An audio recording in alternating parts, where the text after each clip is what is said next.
नमस्कार। आज हम एक बहुत ही खास और रूहानी चर्चा में शामिल होने वाले हैं। आज हमारी इस चर्चा का केंद्र है अजमेर शरीफ दरगाह की शानदार वास्तुकला और वहां नजर आने वाला वो अनोखा मानवीय जुड़ाव। तो बिना किसी देरी के चलिए इस शांतिपूर्ण और अद्भुत सफर की शुरुआत करते हैं। चलिए सीधे इस खूबसूरत नज़ारे पर नजर डालते हैं। जरा देखिए इस प्रांगण को। एक तरफ ये ऐतिहासिक और राजसी इमारतें हैं और दूसरी तरफ यहाँ इकट्ठा हुई ये जीवंत भीड़। अगर हम ध्यान से देखें तो पता चलता है कि यहाँ की सुबह या दोपहर की खिली हुई धूप कैसे इस संगमरमर को रोशन कर रही है ना? ये नज़ारा सच में अपने आप में कई कहानियां और एक अजीब सा सुकून समेटे हुए हैं। पहला हिस्सा है द आइकॉनिक व्हाइट डोम, यानी वो शानदार सफेद गुंबद। अब इन इमारतों की बारीकियों में जाने से पहले एक बुनियादी बात समझ लेते हैं। आखिर दरगाह का मतलब क्या होता है? असल में दरगाह किसी बेहद श्रद्धेय धार्मिक व्यक्ति जैसे कि किसी सूफी संत की कब्र पर बना एक पवित्र स्थान होता है। ये कोई आम इमारत नहीं है। ये आध्यात्मिक जुड़ाव और तीर्थ यात्रा का एक बहुत बड़ा केंद्र है। और यही वो बात है जो इस पूरी भीड़ को एक खास रूहानी एहसास से जोड़ती है। अब जो चीज़ सबसे पहले हमारा ध्यान खींचती है वो है आसमान को छूता हुआ ये बेदाग बिल्कुल सफ़ेद गुंबद। और ज़रा इसके ऊपर देखिए, ये चमकता हुआ सुनहरा कलश, जिसे फिनियल भी कहते हैं, सीधे आसमान की तरफ इशारा कर रहा है।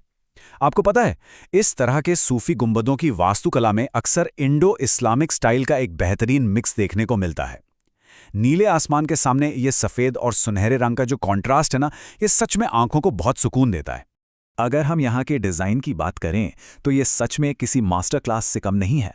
एक तरफ ये शुद्ध सफ़ेद संगमरमर है और दूसरी तरफ वो शानदार अरबी लिपि और काले रंग के फहराते हुए बैनर्स।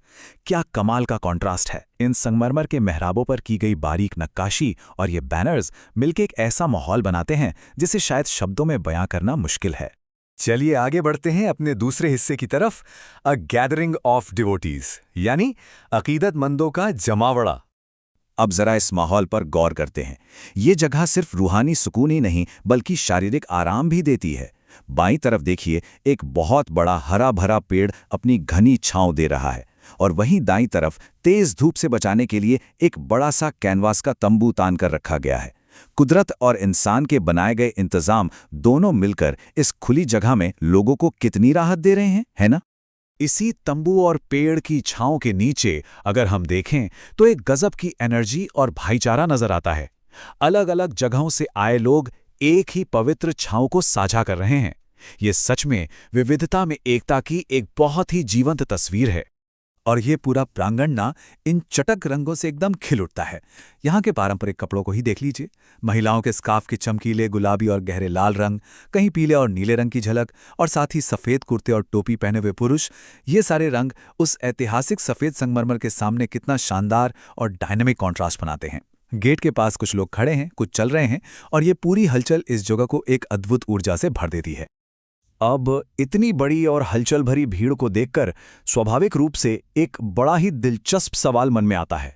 सवाल यह है कि इतने सारे लोगों और इतनी चहल पहल के बीच कोई इंसान अपने लिए गहरी शांति या यूं कहें कि एकांत कैसे तलाशता है? क्या सच में इतने शोरगुल में वो रूहानी सुकून मिल सकता है?